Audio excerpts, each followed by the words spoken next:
Hi viewers, welcome to our channel. ప్రస్తుతం మనతో పాటు దాము బాలాజీ గారు, సీనియర్ జర్నలిస్ట్ ఉన్నారు. వారితో ఒకసారి మాట్లాడదాం.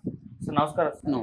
సార్, ఇరాన్ కు ఇజ్రాయెల్ కు ఒక భీకరమైన యుద్ధం జరుగుతున్న ఈ టైంలో ఇరాన్ సుప్రీం లీడర్ ఖమేనీ ఎవరైతే ఉన్నారో అతను కనబడట్లేదన్న ఒక వార్త ఇప్పుడు ప్రపంచవ్యాప్తంగా చర్చనీయాంశంగా మారిపోయింది.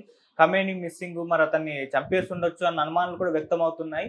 ఆల్రెడీ ఇజ్రాయెల్ కూడా ప్రకటించింది, మేము చంపేయాలనుకున్నాం కానీ మా వాళ్ళ కాలేదని అంటున్నారు. అయినా కూడా చంపేసి ఉండొచ్చు అన్న అనుమానాలు వ్యక్తం అవుతున్నాయి. మరి ఖమేనీకి ఏం జరిగింది? విక్టరీ సెలబ్రేట్ చేసుకుంటున్నారు కానీ ఖమేనీ మాత్రం బయటకు రావట్లేదు. మరి నిజంగా చంపేసే అవకాశం ఉందా సార్?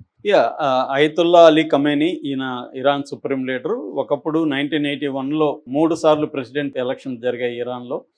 3 సార్లు జరిగినప్పుడు మూడోసారి ఈయన గెలిచాడు. అక్కడ నుంచి ప్రెసిడెంట్గా ఉన్నాడు. ఆ తర్వాత ఆయన పేరు కూడా ఖమేనీ చనిపోయిన తర్వాత ఈయన సుప్రీం లీడర్గా అయ్యాడు.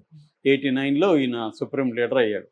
అక్కడ నుంచి 89 నుంచి ఇప్పటి వరకు దాదాపు 36 ఇయర్స్ ఈయన పరిపాలిస్తున్నాడు. అక్కడ ఏంటంటే ఈయన ఖమేనీ సుప్రీం లీడర్ అంటే అర్థమైందంటే కంప్లీట్గా అంటే ఎగ్జిక్యూటివ్, జ్యుడిషియరీ, తర్వాత లెజిస్లేటివ్, ఈ 3 రంగాలకు కూడా ఆయనే సుప్రీము. అట్లాగే all kind of military forces కూడా ఈయనే సుప్రీం అనమాట. సో అంటే ఫైనల్గా ఈయన మాటే చెల్తుంది. పేరుకి పార్లమెంట్ ఉంటుంది, తర్వాత సుప్రీం కౌన్సిల్ ఉంటుంది, ఇవన్నీ ఉంటాయి. కానీ వాటన్నిటికంటే కూడా ఈయన మాటే ఫైనల్గా చెల్లే వ్యవహారం ఉంటుంది. ఎక్కడ డిస్ప్యూట్లు వచ్చినా ఫైనల్గా ఈయన అల్టిమేట్ పవర్ ఉంటుంది. ఇప్పుడు ఈయనకి 86 ఇయర్స్. ఈయన గతంలో బాంబు దీంట్లో కుడిచేయి కూడా డ్యామేజ్ అయింది. సో అలాగా ఈయన ఒక సుప్రీం లీడర్గా కంటిన్యూ అవుతూనే ఉన్నాడు. ఇప్పుడు కూడా నిర్ణయాలన్నీ ఈయనే తీసుకుంటాడు బాడీలో ఉన్నప్పటికి కూడా. అయితే ఈ మధ్య ఏమైందంటే టాప్ మిలిటరీ కమాండర్స్ని, టాప్ IRGC అంటే ఇస్లామిక్ రెవల్యూషనరీ గార్డ్ కోర్ ఉంటుంది, వాళ్ళని, తర్వాత ఇంటెలిజెన్స్ అధికారుల్ని, తర్వాత న్యూక్లియర్ సైంటిస్టులని, వీళ్ళందరినీ కూడా ఇజ్రాయెల్ చంపేసింది. అంటే చాలామంది ఈయన చుట్టూ ఉన్న సీనియర్స్ అందరూ కూడా చనిపోయారు. వాళ్ళందరికీ ఇమీడియట్గా ఈయన రిప్లేస్ చేసి ఈయన మీద కూడా ఈయన్ని చంపేస్తామని కూడా అందరూ చెప్పారు. ఇజ్రాయెల్ కూడా ఇతన్ని చంపాలని డిసైడ్ అయింది. అమెరికా, ట్రంప్ కూడా కొత్త రిజైమ్ని తీసుకురావాలి, ఖమేనీ ఎక్కడున్నాడో మాకు తెలుసు, మేము అనుకుంటే అతన్ని చంపగలం, మేము బట్ అనుకోవట్లేదు అనేది కూడా ఆయన డైరెక్ట్గానే చెప్పేశాడు.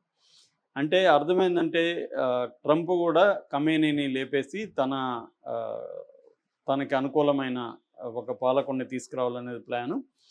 ఇప్పటికి కూడా 79కి ముందున్న షా అంటారు ఆయన్ని. షా యొక్క వాళ్ళ వంశంలో ఉండే పహ్లవ్ అనే అతను అమెరికాలోనే ఉన్నాడు. అతను తీసుకొచ్చి పెట్టాలనేది మళ్ళీ వీళ్ళ ప్లాన్.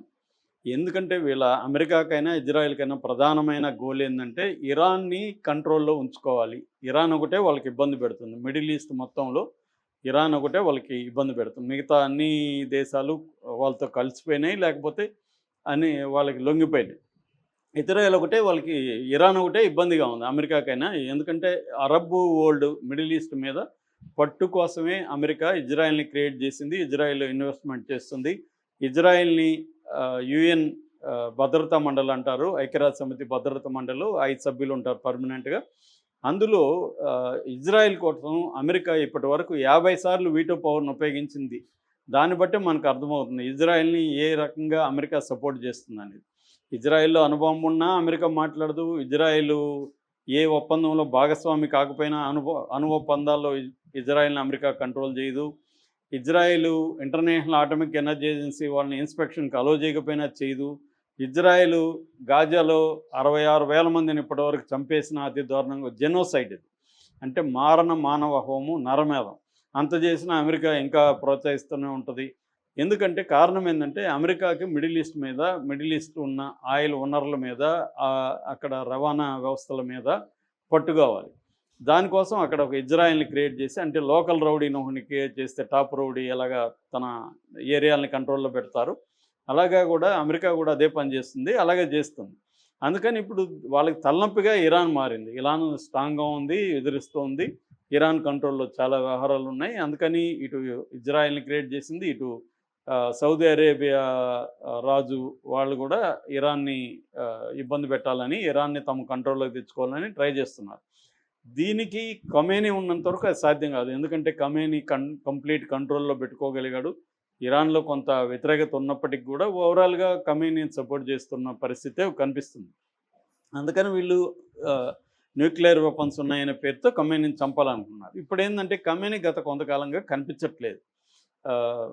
ఒక దాదాపు ఒక 10 రోజుల నుంచి బయట ఎక్కడా కనిపించట్లేదు. దానికి ప్రధాన కారణం ఏంటంటే ఖమేనీని చంపేస్తారని ఆయనకు కూడా తెలుసు కాబట్టి ఆయన ఒక సీక్రెట్ ప్లేస్లకి బంకర్లకి వెళ్ళిపోయాడని, ఆయన అసలు మిలిటరీకి కూడా తెలియని విధంగా ఒక ఇతన్ని కాపాడేదానికి ఒక ఎలీట్ ఫోర్స్ అంటారు, ఆ ఎలీట్ ఫోర్స్ని సీక్రెట్ ఫోర్స్ని పెట్టుకొని వాళ్ళ ఆధ్వర్యంలో అత్యంత నమ్మకమైన వాళ్ళ సెక్యూరిటీలో ఒక సీక్రెట్ బంకర్లో ఉంటున్నాడు. కంప్లీట్గా ఎలక్ట్రానిక్ కమ్యూనికేషన్ కూడా బ్యాన్ చేశారు. వ్యక్తుల ద్వారా మాత్రమే కమ్యూనికేట్ అవుతుంది. అంటే పాత పద్ధతి కొరియర్ సిస్టమ్ అంటారు. మావోయిస్టులు కూడా ఈ కొరియర్ సిస్టమే ఫాలో అయ్యేవాళ్ళు. అందుకని ఎందుకంటే ఇది ఎప్పుడైతే మనకి నెట్కి కనెక్ట్ అయితే పట్టుకోవడం ఈజీ అని చెప్పి శాటిలైట్కి కూడా దొరకకుండా బంకర్లో దాక్కున్నాడు అనేది చెప్తున్నారు. ఎందుకంటే ఇజ్రాయెల్ డిఫెన్స్ మినిస్టర్ కూడా కడ్జీ, ఆయన పేరు ఇజ్రాయెల్ కడ్జీ, ఆయన కూడా మేము ఖమేనీని చంపాలనుకున్నాం, మాకు ఆపరేషనల్ ఆపర్చునిటీ రాలేదని చెప్పాడు. అంటే కుదరలేదని చెప్పాడు తప్ప చంపాలనుకోవట్లేదని చెప్పలే. అమెరికా గ్రీన్ సిగ్నల్ ఇచ్చిందా మీకంటే అమెరికా మాకు ఇవ్వాల్సిన అవసరం లేదని కూడా ఆయన చెప్పాడు. మేము అనుకుంటే చంపేస్తామని కూడా ఆయన చెప్పాడు. అందుకని ఒకటి ఇప్పుడు అందరికీ డౌట్ ఏంటంటే ఖమేనీకి ఏమన్నా గాయపడ్డా, లేకపోతే ఆరోగ్యం సరిగా లేదా, లేకపోతే చనిపోయాడా, లేకపోతే ప్రాణాలతో ఉన్నాడా అన్న డౌట్ అయితే అందరికీ ఉంది ఈ నేపథ్యంలో. ఎందుకంటే అందరూ ఏమో సంబరాలు చేసుకుంటున్నారు ఇరాన్లో మనం గెలిచామని చెప్పి, కానీ ఖమేనీ మాట్లాడలేదు. దాంతో నిన్న ఖమేనీ ఒక వీడియో రిలీజ్ చేశాడు. ఆ వీడియో కూడా ఆయన ఎక్కడో బయటకు వచ్చి ప్రజలతో మాట్లాడుతున్న వీడియో కాదు, జనరల్గా అయితే ప్రజలతో మాట్లాడుతున్న వీడియోలు ఆయన బయటకు వస్తుంటాయి. ఆయనది ఎక్కడో ఒక ప్లేస్లో చిన్న ఒకే స్టాటిక్ షాట్ పెట్టేసి దాంట్లో మాట్లాడుతున్నాడు. అది పాత షాట్లో ఏఐతో వాయిస్ క్రియేట్ చేసినా చేయొచ్చు, ఇవాళ పెద్ద విషయం కాదు. ఎందుకంటే క్లోనింగ్ వాయిస్ అనేది ఏఐతో చాలా ఈజీ. మన వాయిస్ ఉంటే మనలాగే వాయిస్ని క్రియేట్ చేసేస్తారు. అది మనం కూడా చేయొచ్చు, నేను కూడా చేయొచ్చు అనమాట, ఎవడైనా చేయొచ్చు, అంత ఈజీ అనమాట అది. సో అలాగా ఏమన్నా చేశారా అన్న డౌట్లు వస్తుంది. న్యూయార్క్ టైమ్స్ ఈరోజు ఒక పెద్ద కథనం కూడా రాసింది, అతను లేడన్నట్టుగా. సో అమెరికన్ మీడియా విపరీతంగా ప్రచారం చేస్తుంది, ఖమేనీ లేడు, ఖమేనీ మిస్సింగ్ అని ఒక ప్రచారం చేస్తుంది. ఈ న్యూయార్క్ టైమ్స్ మెహదీ పగాచి అనే ఒక ఇరానియన్ హెడ్, ఆయన ఖమేనీ ఆర్కైవ్స్ అనే ఒక డిపార్ట్మెంట్ ఉంటుంది, దాని హెడ్ ఆయన్ని కోట్ చేసింది న్యూయార్క్ టైమ్స్. ఆయన కూడా ఏం చెప్పాడంటే మాకు కూడా అందుబాటులో లేడు, మేము కూడా వరి అవుతున్నాము ఖమేనీ గురించి అని ఆయన చెప్పడం.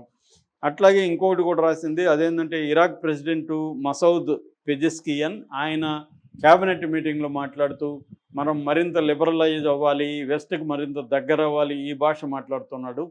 అంటే ఈయనేమన్నా ఖమేనీ చేతిలోంచి అధికారం లాక్కునే అవకాశం కనిపిస్తూ ఉందా, ఇలా మాట్లాడుతున్నాడంటే? అంటే ఈయనెవరు ఈ డిసిషన్ తీసుకోవాల్సింది ఖమేనీ. ప్రెసిడెంట్ అనేవాడు ఒక రబ్బరు స్టాంపు లాంటి వాడే, 4 ఏళ్ళు ఎంతో ఉంటారు. సో వాళ్ళు కూడా ఫైనల్గా ఈయన మాట వినాల్సిందే ఖమేనీ. కానీ ఈయనేమో లిబరలైజ్ చేయాలి, మరింత లిబరలైజ్ చేయాలి, మరింత వెస్ట్కి దగ్గర కావాలి, ఇవన్నీ ఈయన మాట్లాడుతున్నాడు. ఖమేనీ పేరుతో వచ్చిన వీడియోలేమో ఇది అమెరికాకు చెంపదెబ్బ లాంటిది అని చెప్పాడు, మనమే గెలిచామని చెప్పాడు. జియోనిస్ట్ కంట్రీ అన్నాడు, జియోనిస్ట్ కంట్రీ అంటే ఇజ్రాయిల్, అది దారుణంగా ఓడిపోయిందని చెప్పాడు. తర్వాత మళ్ళీ కానీ అమెరికా మా మీద అటాక్ చేస్తే వాళ్ళకి హెవీ